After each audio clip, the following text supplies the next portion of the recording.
Pensa só. Dentro de cada uma das nossas células existe um manual de instruções biológico completíssimo, o DNA. Mas e se esse manual viesse com alguns erros de digitação? É exatamente sobre isso que a gente vai conversar hoje. Sobre as mutações genéticas, essas pequenas, ou nem tão pequenas, alterações do nosso código, que, no fim das contas, ajudam a definir quem a gente é, seja para o bem ou para o mal. Imagina o seguinte: a todo segundo, o nosso DNA está sendo copiado milhões e milhões de vezes. É um processo, assim, de uma precisão absurda. Só que não é perfeito. E é aí que entram os pequenos erros de digitação.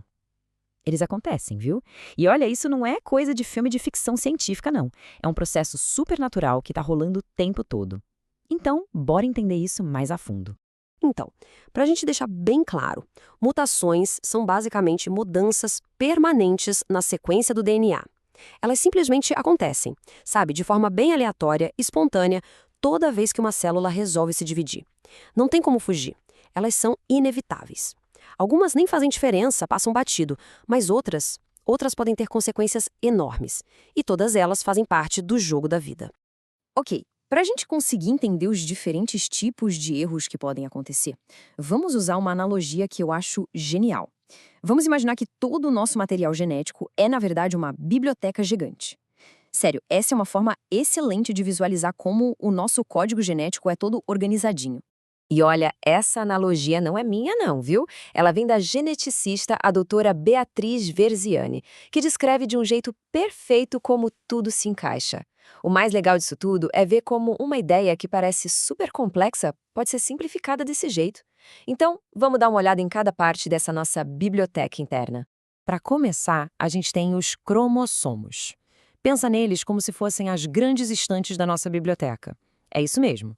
Dentro de quase todas as nossas células, a gente tem 46 dessas estantes, mantendo todo o material genético super organizado, compacto e, digamos, fácil de consultar. Beleza? E o que tem nessas estantes? Livros, claro. E esses livros são os nossos genes. Cada gene é como um manual de instruções bem específico, sabe? Um pedacinho de DNA que tem ali a receita para fazer uma proteína ou a instrução para uma característica, tipo a cor dos olhos ou o tipo sanguíneo. E o que está escrito nesses livros, afinal? Bom, o texto é o próprio DNA. E o mais doido é que ele é composto por uma sequência de só 4 letras A, T, C e G. É a ordem dessas 4 letrinhas que forma as palavras e as frases que ditam absolutamente tudo sobre como nosso corpo funciona. Incrível, né? Ok, agora que a nossa biblioteca está toda organizada na nossa cabeça, fica mais fácil de entender que esses erros podem acontecer em 2 escalas bem diferentes. Tem aqueles errinhos pequenos, tipo uma letra trocada, e tem os erros gigantes que afetam estantes inteiras. E a diferença é bem essa, ó. Uma mutação gênica é tipo um erro de digitação no único livro. Pequeno, pontual. Agora, uma mutação cromossômica? Aí o problema é bem maior. É como se um capítulo inteiro fosse arrancado ou duplicado, ou até como se a biblioteca tivesse estantes a mais ou a menos. É a escala do erro que vai definir o tipo de mutação. Então vamos começar pela menor escala, as mutações gênicas. Basicamente, são alterações que acontecem ali num único gene, afetando só algumas letras do DNA. E, por sinal, são as mais comuns de acontecer. Mas espera lá, como é que um errinho de digitação tão pequeno pode causar um problema tão grande? O processo é mais ou menos assim. Normalmente, a sequência de DNA certinha produz o aminoácido certo e isso cria uma proteína que funciona direitinho. Só que se uma única letra é trocada, o que a gente chama de mutação de ponto, um aminoácido errado pode acabar entrando na receita. E o resultado? Uma proteína toda alterada que pode simplesmente parar de funcionar. Um exemplo clássico disso é a anemia falciforme. Olha que loucura! A troca de uma letrinha no DNA faz com que o aminoácido ácido glutâmico seja trocado por outro, a valina, lá na hemoglobina. Essa mudancinha de nada faz com que as hemácias, que deveriam ser redondinhas, fiquem duras e em formato de foice. E qual a consequência? Elas acabam entupindo os vasos sanguíneos e causam uma anemia super grave. Tudo isso por causa de um único erro de digitação. Certo, agora vamos subir de nível. Vamos aumentar a escala e falar das mutações cromossômicas. Aqui a gente não está mais falando de uma letrinha trocada, não. O negócio é maior. Estamos falando de pedaços enormes de cromossomos ou até de cromossomos inteiros. E aqui a gente tem, basicamente, dois tipos principais. Primeiro, as mutações numéricas. Usando nossa analogia, é como se a biblioteca da célula tivesse um número errado de estantes.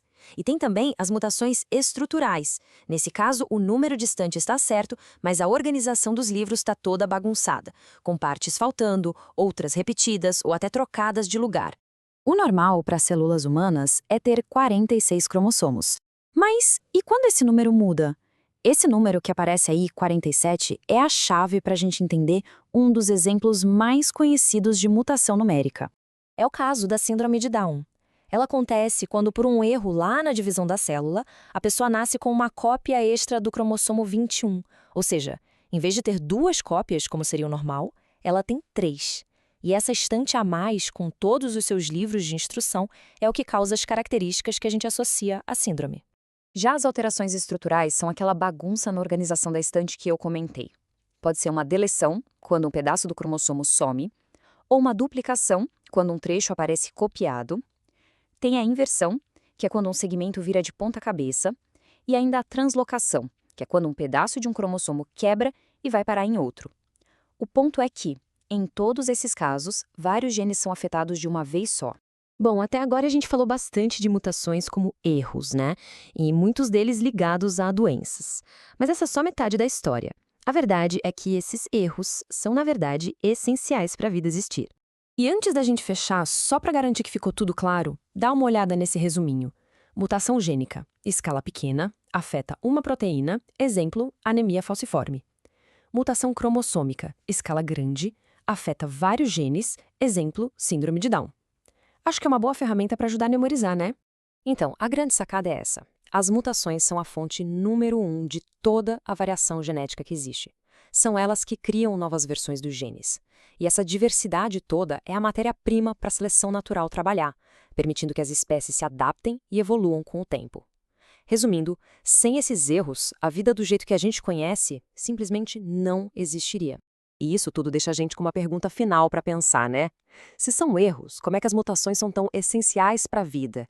Como é que algo que pode causar doenças também é o motor da evolução? A resposta provavelmente está nesse equilíbrio super delicado entre estabilidade e mudança, um paradoxo que é simplesmente o coração da biologia.